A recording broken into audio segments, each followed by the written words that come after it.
রুচির এই ছোট্ট পরিবারে আপনাদের সকলকে স্বাগত জানাই। Welcome to simple housewife. আজ ছিল মঙ্গলবার, তাই সকালে উঠে আগে ছেলের টিফিনটা বানাতে চলে গেলাম। ছেলে বলছিল, মা আজকে না একটু পাস্তা বানিয়ে দাও, তুমি তো মাশরুমটাও কবে থেকে এনে রেখেছো কিন্তু বানিয়ে দিচ্ছ না।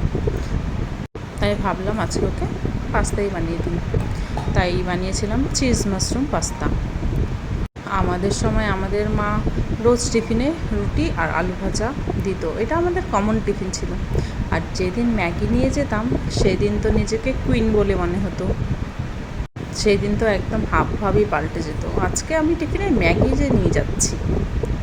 আর এখন বাচ্চাদের টিফিনের জন্য কত রকমের আইটেম বেরিয়ে গেছে, কত জিনিস বেরিয়ে গেছে। মাঝে মাঝে মনে হয় আমি আবার সেই ছোট্টবেলাতে ফিরে যাই। সত্যি আগের দিনগুলো এখন খুব মনে পড়ে, আর কত যে ভালো লাগে। খুব মিস করি আগের দিনগুলো। সেই বন্ধুবান্ধব, সেই বন্ধুদের নিয়ে স্কুলে পিকনিক করা। ঠান্ডা পড়তে পড়তেই তো আমরা সবাই স্কুলে পিকনিক করতাম। এক এক বন্ধু এক এক জিনিস নিয়ে আসতো।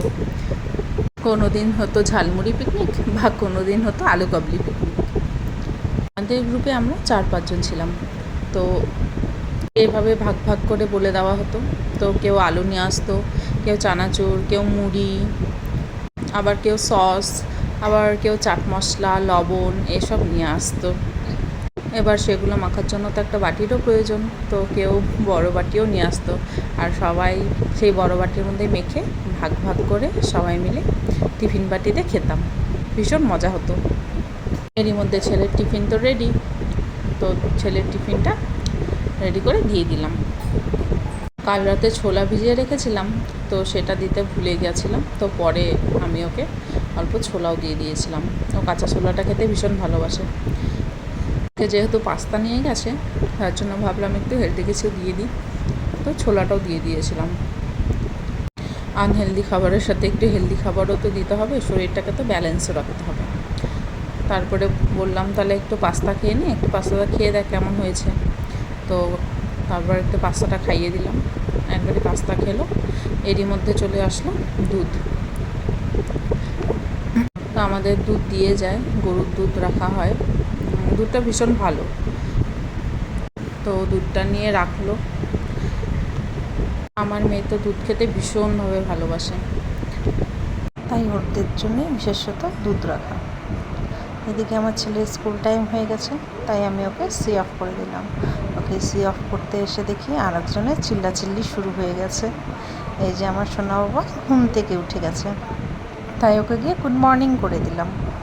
এদিকে আমার সোনা আমাকেও খেতে দিয়ে দিয়েছি, কারণ ওর এক্সাম চলছে, তাই ও খেয়ে দিয়ে একটু পরে স্কুল চলে যাবে। এই স্কুল লাইফটাই খুব ভালো ছিল। কাশ আমার কাছে যদি একটা চিরাগ থাকতো আর যদি উইশ চাওয়ার হতো, তাহলে আমি বলতাম যে আমি যেন আবার আমার ছোটোবেলায় ফিরে যাই। আর এদিকে আমার ছোটো বাবুর তো ঘুম থেকে উঠে গেছে, এবার ওর তো খিদে পেয়ে যাবে, তাই আজকে ওকে বানিয়ে দিয়েছিলাম ওটস, একটু মাখানা আর একটু কাজু দিয়ে, আর সাথে একটা কলাও দিয়েছিলাম। আগের সময় তো আর এত সোশ্যাল মিডিয়া ছিল না। এখন তো আমরা সোশ্যাল মিডিয়া দেখে অনেক রকমের খাবার, বাচ্চাদের কী খাওয়ানো ভালো কি না সেগুলো দেখে বুঝে যাই, কিন্তু আমাদের মাদের সময় তো আর এইসব ছিল না। কিন্তু তারাও তাদের সন্তানদের এত ভালোভাবে খাইয়েছে, মানুষ করেছে, আর সেই সবের জন্য আমি তো আমার মার কাছে অনেক বেশি কৃতজ্ঞ। সোশ্যাল মিডিয়া থাকুক চাই না থাকুক, কিন্তু মারা কিন্তু সন্তানের ভালোই সবসময় চেয়ে এসেছে, যাতে তাদের মঙ্গল হয় সেটাই সবসময় চায়। আর তোমাদের আমার এই ভিডিওগুলো কেমন লাগছে আমাকে কিন্তু অবশ্যই জানাবে। ভুলভ্রান্তি হলে একটু ক্ষমার চোখে দেখো, আর ভিডিওটিতে লাইক কমেন্ট অবশ্যই করে যেও। আর প্লিজ প্লিজ প্লিজ সবাই সাবস্ক্রাইব করবে অবশ্যই। তোমাদের একটা সাবস্ক্রাইব আমার অনেক অনেক হেল্প করবে, আর এই খুদে পরিবারটিও অনেক বড় হবে। শরীরটা হাজারও ক্লান্ত থাকুক না কেন, তারপরেও তোমাদের সাথে বকবক করতে চলে আসে, কারণ তোমাদের সাথে বকবক না করলে যে আমার মোটেও ভালো লাগে না। আর আমার এত বকবক শোনার জন্য তোমাদের অনেক অনেক ধন্যবাদ। আর এই যে আমার সোনা বেবির আজকে একটু খাবারটা চেঞ্জ করেছে বলে তার খাবারে মুড নেই, তাই আজকে অনেক কষ্টে অনেক কিছু বলে তারপরে খাইয়েছি।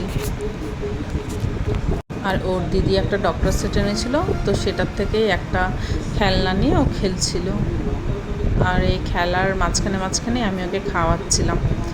আর খাওয়াতে খাওয়াতে এই দেখো ওর বাটি খালি। কিছুদিন যাবৎ এতই গরম পড়েছে যে কি বলবো। কলকাতার এই গরমটা আমার একদম ভালো লাগে না, জানি না, সহ্যই হয় না আমার গরমকালটা। আর গরমকাল পড়ার সাথে সাথেই ঠান্ডা ঠান্ডা জিনিস খাওয়াও শুরু হয়ে যায়, কিন্তু ঠান্ডা ঠান্ডা জিনিস শুধু খেলে হবে, নিজের হেলথের দিকে একটু খেয়ালও তো করতে হবে। তাই চিয়া সিডসও একটু অর্ডার করে দিয়েছিলাম, যাতে শরীরটা ডিহাইড্রেট না হয়ে যায়। তাই একটু জলের সাথে মিশিয়ে তার মধ্যে একটু শসা, একটু বিট দিয়ে যাতে আমি খেতে পারি। তো আমার হাজব্যান্ড বললো তাহলে একটু পুদিনা পাতাও দিয়ে দেবে, তাহলে শরীরটা আরও বেশি ভালো থাকবে। আমি বললাম হ্যাঁ, আইডিয়া তো ভালো, খারাপ নয়। তো একটু পুদিনা পাতাও দিয়ে দেবো সাথে করে, তাহলে সেই জলটা খেলে পরে শরীরের ডিহাইড্রেশনটা বন্ধ হয়ে যাবে, অ্যাটলিস্ট ঠিক তো হয়ে যাবে।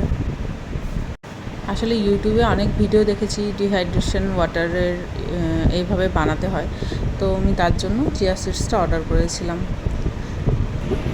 আমি ওকে কার্টুন টিভিতে চালিয়ে দিই, কিন্তু ও কার্টুন বা অন্য কিছু দেখতে একদমই পছন্দ করে না।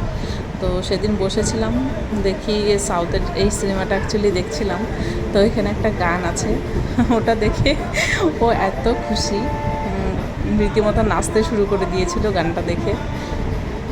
তাই ছোট্ট করে একটা ভিডিও ক্লিপ নিয়েছিলাম। তো ভিডিও ক্লিপটা সবাইকে সেন্ড করার পর বললো এ তো পুরো মস্তিখোর বাচ্চা, আদার্স কিছু দেখতে পছন্দ করে না, কিন্তু নাচের গানগুলো দেখো শুনে কীভাবে নাচছে। প্রথম খুব খারাপ লাগতো, কিন্তু আমার এই 3 ছেলেমেয়েকে নিয়ে আমার জগৎটা পুরোপুরি আলাদা। আসলে ওরা আসার পর থেকে আমার জীবনটা পুরোপুরিভাবেই পাল্টে গেছে। তাই সময়টা আমি আদার্স কাউকে আমি দিতে পছন্দ করি না তেমনভাবে, কিন্তু ওদের 3 জনের সাথে আমার সময় কাটাতে ভীষণভাবে ভালো লাগে। আর ওদের ছোটো ছোটো আবদারগুলো আমি পূরণ করতে চাই, কিন্তু সবসময় তো সেটা পসিবল হয়ে ওঠে না। তাই ছোটো আমি যতটা পারি একটু কষ্ট হলেও পূরণ করি। তাই ভগবানের কাছে এইটুকুনি প্রার্থনা, যাতে আমাকে এইটুকুন শক্তি দেয় যে আমি ওদের 3 জনকে ভালোভাবে মানুষ করতে পারি, বড় করতে পারি, আর তারা যাতে মানুষের মতন মানুষ হয়। আর তোমরাও এটা আশীর্বাদ করো যাতে ওরা খুব ভালো হয়। এটাই সবথেকে ভালো সময়, না কোনো আছে টেনশন, না চিন্তা, না ভাবনা, না কাজকর্ম, বাস খাও দাও আর ঘুমাও। চলো, অনেক বকবক হলো, এবার রান্নাবান্নার দিকে চলে যাওয়া যাক একটু।